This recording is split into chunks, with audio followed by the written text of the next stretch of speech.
ಹಬ್ಬ. ಇದು ಯಾರ ಹಬ್ಬ ಅಂದ್ರೆ ಇಡೀ ಮನುಕುಲದ ಹಬ್ಬ ಇದು. ಅದು ಯಾವುದೇ ಒಂದು ಜಾತಿ ಮತ ಪಂಥ ಯಾವುದಕ್ಕೂ ಸೀಮಿತವಾಗದೇ ಇರತಕ್ಕಂತಹ ಇದು ಎಲ್ಲ ಮಾನವ ಕುಲಕೋಟಿಗೆ ಅಷ್ಟೇ ಅಲ್ಲ, ಸಕಲ ಜೀವಾತ್ಮರಿಗೆ ಲೇಸನ್ನ ಬಯಸಿರತಕ್ಕಂತಹ ಬಸವಾದಿ ಶರಣರ ಒಂದು ಉತ್ಸವ ಅಂದ್ರೆ ಇಡೀ ಜೀವರಾಶಿಗಳ ಉತ್ಸವ. ಇದರಲ್ಲಿ ಭಾಗಿಯಾಗ್ತಕ್ಕಂಥದ್ದು ಎಲ್ಲರ ಕರ್ತವ್ಯ ಇದೆ. ಯಾಕಂದ್ರೆ ಬಸವಣ್ಣನವರು ಯಾರೋ ಒಂದು ಧರ್ಮಕ್ಕಾಗಿ ಒಂದು ಪಂಥಕ್ಕಾಗಿ ಅವರು ಈ ಜಗತ್ತಿಗೆ ಬಂದಿರ್ತಕ್ಕಂಥವ್ರಲ್ಲ. ಅದಕ್ಕೆ ಹೇಳ್ತಾರೆ ಒಂದ್ ಕಡೆ ಕುವೆಂಪು ಅವರು, ಕಾರ್ತೀಕದ ಕತ್ತಲಲ್ಲಿ ಆಕಾಶ ದೀಪವಾಗಿ ಬಟ್ಟೆಗೆಟ್ಟವರಿಗೊಂದು ದೊಂದಿದಿಕ್ಕಾಗಿ 8 ಶತಮಾನಗಳಿವೆ. ಓ ಅಧ್ಯಾತ್ಮ ಕ್ರಾಂತಿ ವೀರ ಶ್ರೀ ಬಸವೇಶ್ವರ ಅಂತ ತಿಳ್ಕೊಂಡು ಇಲ್ಲಿ ಕುವೆಂಪು ಅವರು ಹೇಳ್ತಾ ಇದ್ದಾರೆ. ಅದ್ರ ಕಾರ್ತೀಕದ ಕತ್ತಲಲ್ಲಿ, ಈ ಕತ್ತಲೆ ಅಂದ್ರೆ ಗಾಢ ಅಂಧಕಾರ. ಈ ಕಾರ್ತೀಕ ಮಾಸದ ಕತ್ತಲೆ ಎಲ್ಲಕ್ಕಿಂತ ಗಾಢವಾಗಿರ್ತಕ್ಕಂಥ ಕತ್ತಲೆ ಅಂತ ನಾವು ಹೇಳ್ತೀವಿ. ಅಂತ ಒಂದು ಗಾಢವಾದ ಕತ್ತಲೆಯಲ್ಲಿ ಆಕಾಶ ದೀಪವಾಗಿ ಯಾರು ಬಂದ್ರು ಅಂದ್ರೆ ಬಸವಣ್ಣನವರು ಬಂದ್ರು. ಆಕಾಶ ದೀಪ ಅಂದ್ರೆ ಸೂರ್ಯಚಂದ್ರ, ಅವರು ಆಕಾಶ ದೀಪಗಳು ಅಂತ ಕರಿತೀವಿ ನಾವು ಅವರಿಗೆ. ಆ ಆಕಾಶ ದೀಪಗಳು ಸೂರ್ಯಚಂದ್ರರು ಯಾರಿಗೆ ಸಂಬಂಧಪಟ್ಟಾರ ಹೇಳ್ರಿ? ಯಾವುದೇ ಒಂದು ದೇಶಕ್ಕ, ಒಂದು ಭಾಷೆಗೆ, ಒಂದು ಕುಲಕ್ಕ, ಒಂದು ಜಾತಿಗೆ, ಇಷ್ಟಕ್ಕೆ ಸಂಬಂಧಪಟ್ಟಿರೋದ್ರೆ ಇಡೀ ಜಗತ್ತಿಗೆ ಸಂಬಂಧಪಟ್ಟಿರ್ತಕ್ಕಂಥವ್ರು, ಇಡೀ ಜಗತ್ತಿನ ಜೀವರಾಶಿಗಳಿಗೆ ಸೂರ್ಯ ಸಂಬಂಧಪಟ್ಟಿರ್ತಕ್ಕಂಥವ್ರು. ಅದೇ ರೀತಿಯಾಗಿ ಬಸವಣ್ಣನವರು ಆಕಾಶ ದೀಪವಾಗಿ ಅಂದ್ರೆ ಇಡೀ ಜಗತ್ತಿಗೆ ಸಂಬಂಧಪಟ್ಟಿರ್ತಕ್ಕಂಥವ್ರು, ಇಡೀ ಜಗತ್ತಿನ ಮಾನವ ಕುಲಕೋಟಿ ಅಷ್ಟೆಲ್ಲ ಇಡೀ ಜಗತ್ತಿನ ಜೀವರಾಶಿಗಳಿಗೆಲ್ಲ ಸಂಬಂಧಪಟ್ಟವರು.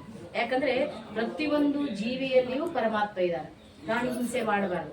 ಅಷ್ಟೇ ಅಲ್ಲ, ನಾವೊಂದು ಗಿಡದಿಂದ ಹೂವು ಕಡಿತೀವಿ ಅಂದ್ರೆ ಸಹಿತ ಆ ಹೂವು ಕಡಿಬೇಕಾದ್ರ ಆ ಒಂದು ಮರಕ್ಕ, ಆ ಗಿಡಕ್ಕ ನೋವಾಗ್ತದ. ಆ ನೋವು ನಾವು ಅರ್ಥ ಮಾಡ್ಕೊಳ್ಬೇಕು ಅಂತ ಒಂದು ಗಿಡದಲ್ಲೂ ಸಹ ಒಂದು ಜೀವವನ್ನ ಕಂಡಿರ್ತಕ್ಕಂಥ ಬಸವಾದಿ ಶರಣರು. ಅದಕ್ಕೆ ನಾವು ನೋಡ್ತೀವಿ ಬಸವಣ್ಣನವರ ಕಾಲದಲ್ಲಿ ದಸರೈ ಅಂತಕ್ಕಂಥ ಶರಣರು ಅವ್ರ ಗಿಡದಿಂದ ಹೂವು ಕಡಿತಾ ಇರ್ತಾರ.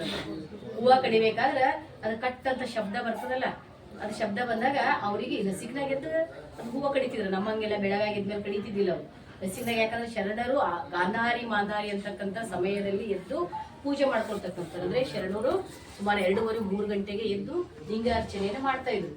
ಅದಕ್ಕಿಂತ ಪೂರ್ವದಲ್ಲೇ ಇವ್ರು ಹೋಗಿ ಹೂವು ಎಲ್ಲ ಕಡಿದು ಶರಣರ ಮನೆಗಳಿಗೆಲ್ಲ ಒಯ್ದು ಆ ಹೂವನ್ನು ಅರ್ಪಿಸ್ತಕ್ಕಂಥ ಕಾಯಕ ಮಾಡ್ತಿದ್ರು ಅವ್ರು. ಹೀಗಿರ್ಬೇಕಾದ್ರೆ ಅವರು ನಸಿಕಿನ ಜಾವನದಲ್ಲಿ ಆ ಹೂವು ಕಡಿತಾ ಇರ್ತಾರ.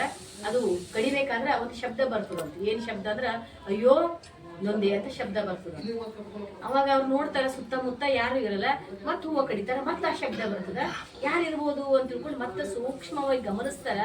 ಅದು ಯಾರ್ದು ಶಬ್ದ ಇರ್ತದಂದ್ರ ಆ ಹೂವಿನಿಂದ ತೊಟ್ಟು ಬಿಡಿಸಿ ನಾವೇನ್ ಕಡಿತಾ ಇರ್ತೀವಲ್ಲ, ಆ ಹೂವಿನಿಂದೇ ಶಬ್ದ ಬರ್ತದ. ಅಯ್ಯೋ ನೊಂದೆ ಅಂತ ಶಬ್ದ ಬರ್ತದ.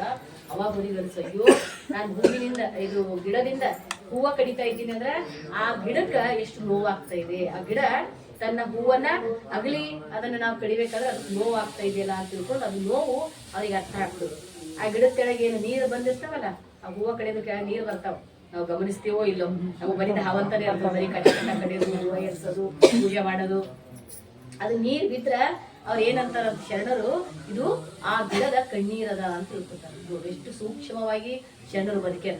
ಅದಕ್ಕ ಆ ಒಂದು ಗಿಡಕ್ಕ ನೋವಾಗ್ತಾ ಇದೆ, ನಾನು ಹೂವ ಕಡದಾಗ ಆ ಗಿಡಕ್ಕೆ ನೋವಾಗ್ತಾ ಇದೆ ಅಂತ ತಿಳ್ಕೊಂಡು ಅವ್ರು ವಿಚಾರ ಮಾಡಿ ಅವತ್ತಿನಿಂದ ಗಿಡದಿಂದ ಹೂವ ಕಡಿಯೋದನ್ನ ಬಿಟ್ಬಿಡ್ತಾರ. ಬಿಟ್ಟು ರಾತ್ರಿ ಏನ್ ಮಾಡ್ತಾರಂತ, ಗಿಡದ ಕೆಳಗೆಲ್ಲ ಸ್ವಚ್ಛ ಮಾಡಿ ಕೆಳಗೆಲ್ಲ ಒಂದು ಸ್ವಚ್ಛ ಬಟ್ಟೆ ಹಾಕಿ ರಾತ್ರಿ ಎಲ್ಲ ಉದುರು ಬಿಡ್ತಾವಲ್ಲ ಹೂವ, ಆ ಉದುರು ಬಿದ್ದಿರ್ತಕ್ಕಂಥ ಹೂವೇ ಒಯ್ದು ಪೂಜೆಗೆ ಅದು ಅರ್ಪಣೆ ಮಾಡ್ತಾ ಇದ್ರು ಅಂತ ಅವ್ರ ಜೀವನದಲ್ಲಿ ನಾವು ಅಂದ್ರೆ ಹೀಗೆ ಸಕಲ ಜೀವಾತ್ಮರಿಗೆಲ್ಲ ಅಷ್ಟೆಲ್ಲ ಒಂದು ಪಕ್ಷಿ, ಪ್ರಾಣಿ, ಗಿಡ, ಮರಗಳಲ್ಲಿ ಸಹಿತ ಒಂದು ಚೇತನವನ್ನು ಕಂಡಿರ್ತಕ್ಕಂತಹ ಶರಣರು. ಅದಕ್ಕೆ ಅವರು ಉತ್ಸವ ಮಾಡ್ತಕ್ಕಂಥದ್ದು ಏನು ಅಂದ್ರೆ ಇಡೀ ಜಗತ್ತಿನ ಉತ್ಸವ, ಇಡೀ ಜಗತ್ತಿನ ಹಬ್ಬದಲ್ಲಿ ಇದು. ಯಾಕಂದ್ರೆ ವಚನಗಳಂದ್ರ ಸಾಮಾನ್ಯ ಅಲ್ಲ. ಇವತ್ತು ವಚನ ವಿಜಯೋತ್ಸವ ಅಂತ ನಾವು ಕರಿತಾ ಇದ್ದೀವಿ. ವಚನಗಳಂದ್ರ ಇವು ಸಾಮಾನ್ಯವಲ್ಲ. ವಚನಗಳಂದ್ರೆ ಮಂತ್ರಗಳು ಅಂತ ಹೇಳ್ತಾರೆ. ಯಾಕಂದ್ರೆ ಶರಣರು, ಬಸವಾದಿ ಶರಣರು, ಅಕ್ಕ ಮಹಾದೇವಿ, ಅಲ್ಲಮಪ್ರಭು, ಸಿದ್ದರಾಮೇಶ್ವರು ಇವರೆಲ್ಲರೂ ಸ್ವತಃ ತಮ್ಮ ಲಿಂಗ ಹಸ್ತದಿಂದ ಬರೆದಿರ್ತಕ್ಕಂತಹ ಇವು ಮಂತ್ರಗಳವ. ಜಗತ್ತಿನ ಯಾವ ಧರ್ಮ ಗ್ರಂಥನೂ ಅವರ ಧರ್ಮದ ಪ್ರವಾದಿಗಳು ಬರ್ದಿದ್ದಿಲ್ಲ. ಅವ್ರ ಧರ್ಮಗುರುಗಳು ಯಾವ ಗ್ರಂಥನೂ ಬರ್ದಿಲ್ಲ. ಪುರಾಣ ಅವ್ರ ಧರ್ಮಗ್ರಂಥ ಅವ್ರ ಗುರು ಬರ್ದಿಲ್ಲ. ಬೈಬಲ್ ಅವ್ರ ಧರ್ಮಗ್ರಂಥ ಅವ್ರ ಗುರು ಯೇಸು ಕ್ರಿಸ್ತ ಬರ್ದಿಲ್ಲ. ಮತ್ತು ಗುರು ಗ್ರಂಥ ಸಾಹಿಬ್ ಇವತ್ತು ನಾವೆಲ್ಲ ಇಷ್ಟು ಭಕ್ತಿ ಗೌರವದಿಂದ ಗುರುನಾನಕ್ ಹೋಗ್ತೀವಿ. ಇಷ್ಟು ಭಕ್ತಿಯಿಂದ ಅವ್ರು ಓದ್ತಾರವ್ರು, ಎಷ್ಟು ಗೌರವದಿಂದ ಅದನ್ನು ಓದ್ತಾರವ್ರು. ಅದು ಸಹಿತ ಅವ್ರ ಗುರುನಾನಕ್ ಅವ್ರು ಬರ್ದಿದ್ದಲ್ಲ. ಜಗತ್ತಿನ ಯಾವ ಧರ್ಮದಂತಲೂ ಅವರ ಧರ್ಮದ ಗುರು, ಅವರ ಧರ್ಮದ ಪ್ರವಾದಿ ಬಂದಿರತಕ್ಕಂಥವು ಅಲ್ಲ. ಅವೆಲ್ಲರೂ ಹೋದ್ಮೇಲೆ ನಂತರ ಅವ್ರ ಶಿಷ್ಯರೆಲ್ಲ ಸೇರಿ ಅವ್ರ ಒಂದು ನುಡಿಗಳು, ಅವ್ರ ಮಾತುಗಳೆಲ್ಲ ಒಂದ್ ಕಡೆ ಕೂಡಿಸಿ ಬರೆದಿರ್ತಕ್ಕಂಥವು ಅವೆಲ್ಲ. ಆದ್ರೆ ಜಗತ್ತಿನಲ್ಲಿ ಎಲ್ಲಕ್ಕಿಂತ ಒಂದು ಅದ್ಭುತವಾಗಿರ್ತಕ್ಕಂಥ ಧರ್ಮ ಗ್ರಂಥ ಅದು ವಚನ ಸಾಹಿತ್ಯ.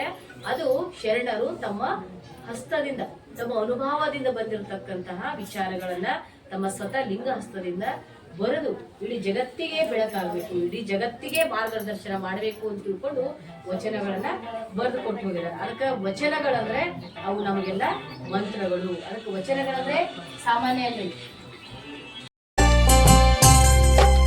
ಕಳಬೇಡ ಕೊಲಬೇಡ